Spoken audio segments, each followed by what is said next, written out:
Hey guys, WhatsApp. तो ये video है आईआईटी बॉम्बे एमटेक आर्य को क्या क्या अपॉर्चुनिटीज़ मिल सकती है और क्या क्या अपॉर्चुनिटीज़ मिलती है। तो हर वो एस्पेक्ट के बारे में बातें करूँगा जो भी आपको पता होनी चाहिए अगर आप आईआईटी बॉम्बे में एमटेक आर्य करने के बारे में सोच रहे हो। एमटेक आर्य का जॉब सबसे पहले क्या होता है वो मैं आपसे कहना चाहता हूँ। एमटेक आर्य का जॉब वो होता है कि रिसर्च करना, किसी ऐसे चीज़ पे रिसर्च करना जो इंडिया में फ़र्स्ट टाइम हो रही है या फिर इस इंस्टीट्यूट में फ़र्स्ट टाइम हो रही है। और इंस्टीट्यूट में फ़र्स्ट टाइम होने वाले ऐसे कम ही प्रोजेक्ट होंगे, मेजर प्रोजेक्ट ऐसे ही होंगे जो इंडिया में ही फ़र्स्ट टाइम हो रहे हैं। ठीक है, हो सकता है उस एप्लीकेशन वाइज बहुत लोगों ने काम किया हो, पर जो कॉन्सेप्ट आप यूज़ करोगे उस एप्लीकेशन को वर्क करने के लिए वो नया होगा। तो ज़रूरी नहीं है कि एंड प्रोडक्ट जो काम करेगा वैसे वाले प्रोडक्ट इस इंडिया में ना हो।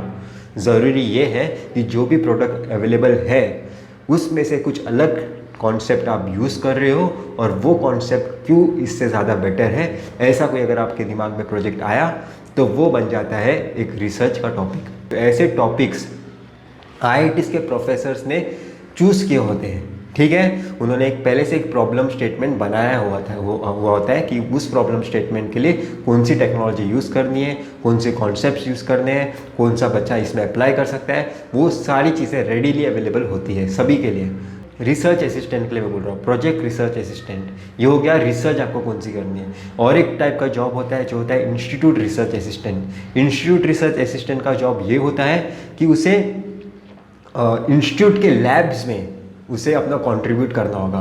इंस्टीट्यूट के लैब्स में कौन काम करता है, मेजॉरिटी ऑफ द काम बीटेक्स का होता है। तो बीटेक्स वालों के लिए एक्सपेरिमेंट्स अरेंज करना, उन्हें कुछ डाउट हुआ तो उनका डाउट सॉल्व करना, लैब में का बाकी का काम सर्किट सब संभालना, वो सारे काम हो सकते हैं। आप पीसी लैब में काम करते हो, अगर आप सीएससी से हो तो आप पीसीस के रिलेटेड आप काम हो गए कि उसे अप टू डेट रखना। और हो सकता है आपको पूरे नेटवर्क को भी संभालने का काम मिले अगर आप पीसी लैब में काम करते होगे, तो इस तरीके के काम आपको मिलेंगे अगर आप इंस्टीट्यूट बनोगे तो।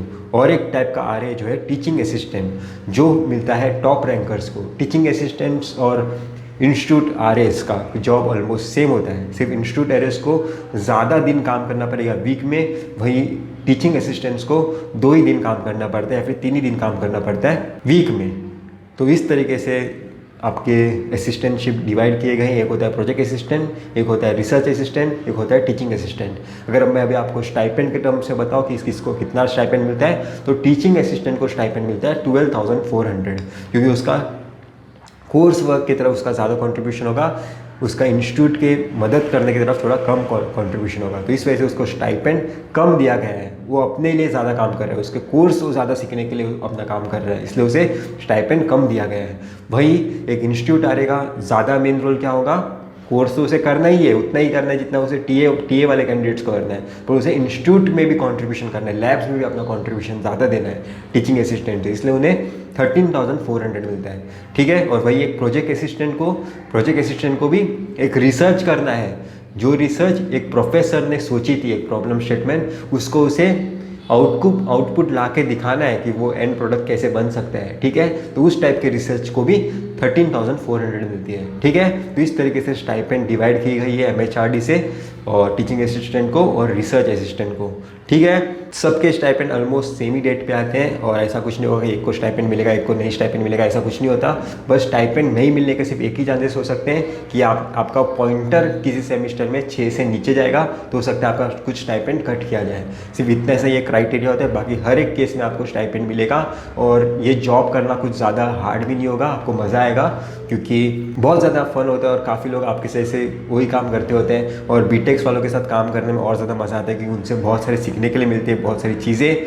तो इस तरीके से असिस्टेंटशिप डिवाइड की गई है। अगर मैं आईआईटी बॉम्बे में क्या क्या चीज़ें आपको देखने मिलेगी बोलूँ तो यहाँ पे ऐसा नहीं होगा। बीटेक्स में कैसा होता था, सारे बच्चों का सेम टाइम टेबल, हर बच्चा एक ही लेक्चर बैठेगा, और एक लेक्चर जो बैठेगा वो सारे को सेम लेक्चर बैठना पड़ेगा। यहाँ पे ऐसा नहीं होगा, यहाँ पे हर एक बच्चे का अलग अलग टाइम टेबल हो सकता है। कोई बच्चा कुछ अलग सब्जेक्ट चूज़ कर सकता है इस एक सेमेस्टर में, तो कोई दूसरा बच्चा कुछ अलग सब्जेक्ट चूज़ कर सकता है किसी दूसरे सेम सेमेस्टर में। तो हर एक बच्चा, हो सकता है आपका दोस्त किसी दूसरे क्लास में हो, आप किसी दूसरे क्लास में हो, पर दोनों की स्पेशलाइजेशन सेम होगी। अगर मैं कम्युनिकेशन इंजीनियरिंग की बात करूँ, अगर मैं 2 पर्सन से, मैं हूँ और मेरा दोस्त है, हम दोनों कम्युनिकेशन सिस्टम से हैं, कम्युनिकेशन इंजीनियरिंग से, पर मेरे सब्जेक्ट कुछ अलग चूज़ किया होगा मैं, और मेरे इसने कुछ अलग सब्जेक्ट चूज़ किया होगा इस सेमिस्टर को क्रेडिट करने के लिए। क्रेडिट करना मतलब अपने मार्कशीट में लाने के लिए, ठीक है। तो इस तरीके से हर बच्चे का टाइम टेबल हो सकता है अलग हो। अगर आप दोस्तों में कोऑर्डिनेट करोगे तो आपके दोस्तों का टाइम टेबल आपका टाइम टेबल सेम होगा, जो कि काफ़ी ज़्यादा हेल्प भी करेगा आपको सेमिस्टर एग्जाम्स में, क्विजेस में, होमवर्क्स करने में। तो ये सारी चीज़ें आपको बेनिफिट मिल सकती है। पर मैं आपको सजेशन यही दूंगा, अगर आप एमटेक करने की सोच रहे हो तो वही सब्जेक्ट चूज़ करो जिसमें आपका मन है, आपके दोस्त का मन है, वो वाले सब्जेक्ट मत चूज़ करना। आपको फिर एमटेक करके कुछ मतलब नहीं इतने अच्छे इंस्टीट्यूट से। इतने अच्छे इंस्टीट्यूट से अगर हम एमटेक करने के बारे में सोच रहे हैं तो इसलिए सोच रहे हैं कि हमें उस इंस्टीट्यूट से बहुत कुछ गेन करना है, और उसी चीज़ में गेन करना है जिसमें हमारा इंटरेस्ट है, ठीक है। तो ये हो गया आपके टाइम टेबल के बारे में। और ऐसा नहीं होगा कि आप सुबह 9 बजे से लेकर 5 बजे तक लेक्चर बैठ रहे हो, ऐसा नहीं होगा। सुबह हो सकता है एक दिन में शायद से एक ही लेक्चर हो, या फिर एक दिन ऐसा भी होगा कि आपको कोई भी लेक्चर ना हो। इसलिए यहाँ पे बहुत ज़्यादा फ्रीडम मिलता है। इसलिए मैं बोल रहा हूँ लैब्स का काम करना या फिर रिसर्च असिस्टेंटशिप करना इतना डिफिकल्ट नहीं है, क्योंकि एक दिन में 1-2 लेक्चर हो गए। वही टीए के ज़्यादा हो सकते हैं, पर रिसर्च असिस्टेंट के IRA, इंस्टीट्यूट RA और प्रोजेक्ट RA के लेक्चर्स कम हो गए, टीए के लेक्चर्स ज़्यादा हो गए, क्योंकि उन्हें 2 साल में अपने कोर्स वर्क कंप्लीट करना है। वहीं इंस्टीट्यूट RA और प्रोजेक्ट RA को 3 साल में अपना प्रोजेक्ट और इंस्टीट्यूट का काम करना है, इसलिए वो कोर्स वर्क 2 सालों में डिवाइड कर सकते हैं। और टीचिंग असिस्टेंटशिप वाले बच्चे एक ही साल में उन्हें अपना पूरा का कोर्स कंप्लीट करना है। तो इस तरीके से कोर्स वर्क डिवाइड होगा सारे बच्चों का।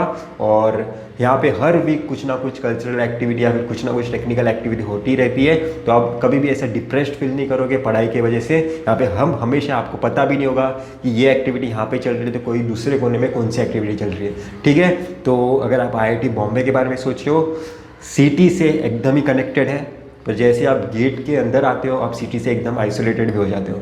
ये एक बहुत ही अच्छा फैक्टर है IIT बॉम्बे का, कि आपको सिटी में अगर जाके अगर चीज़ कुछ खरीदनी होगी या फिर अगर सिटी घूमनी है तो आपको सिर्फ गेट से बाहर निकलना है और सिटी स्टार्ट।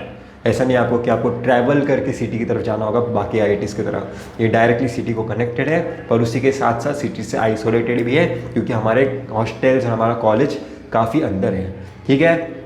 और काफ़ी अच्छा यहाँ पे चीज़ें हैं, जिम है, सब कुछ है, ठीक है। 17-18 हॉस्टल्स हैं और उतने ही जिम्स भी है। जितने हॉस्टल है उतने जिम है, उतने ही मेस है, और यहाँ पे कैंटीन्स भी उतने ही है। तो आपको हमेशा कुछ ना कुछ ऑप्शन अवेलेबल होगा। अगर आपकी कैंटीन हो सकता है बंद हो किसी दिन, तो आपको दूसरे कैंटीन में आके खा सकते हो सकता है आपको एक जिम में काम करने का मन नहीं है, आपको हमेशा अलग अलग जिम्स में वर्कआउट करने में, तो आप अलग अलग जिम में जा सकते हो।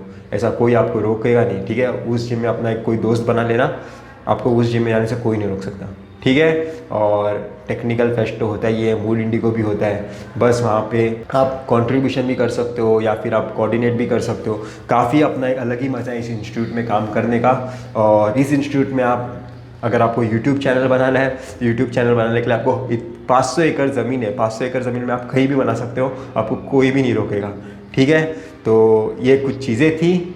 और स्पोर्ट्स भी होते हैं, और स्पोर्ट्स इंस्टीट्यूट लेवल पे भी होते हैं और इंटर इंस्टीट्यूट लेवल पे भी होते हैं, ठीक है। तो अलग अलग आपको अपॉर्चुनिटीज़ मिलती है। पब्लिश कर सकते हो पेपर्स, काफ़ी अच्छे मेंटर्स मिल सकते हैं आपको, ठीक है। पब्लिश करोगे पेपर तो आपको प्लेसमेंट्स में काफ़ी ज़्यादा एडवांटेज मिलेगा बाकी लोगों के रेस्पेक्ट में। पब्लिश करना और पेटेंट करना 2 अलग अलग चीज़ें होती है। उस पर मैं शायद से एक अलग वीडियो बनाऊं, क्योंकि उसके बारे में बहुत सारी चीज़ें डिस्कस करनी होगी। पर आपको पेटेंट करने के बारे में भी नॉलेज होगा, पब्लिश करने जितना भी नॉलेज होगा। और ये इंस्टीट्यूट, IIT जैसे इंस्टीट्यूट काफ़ी अच्छी इंस्टीट्यूट है ये 2 प्लेटफॉर्म के लिए, ठीक है।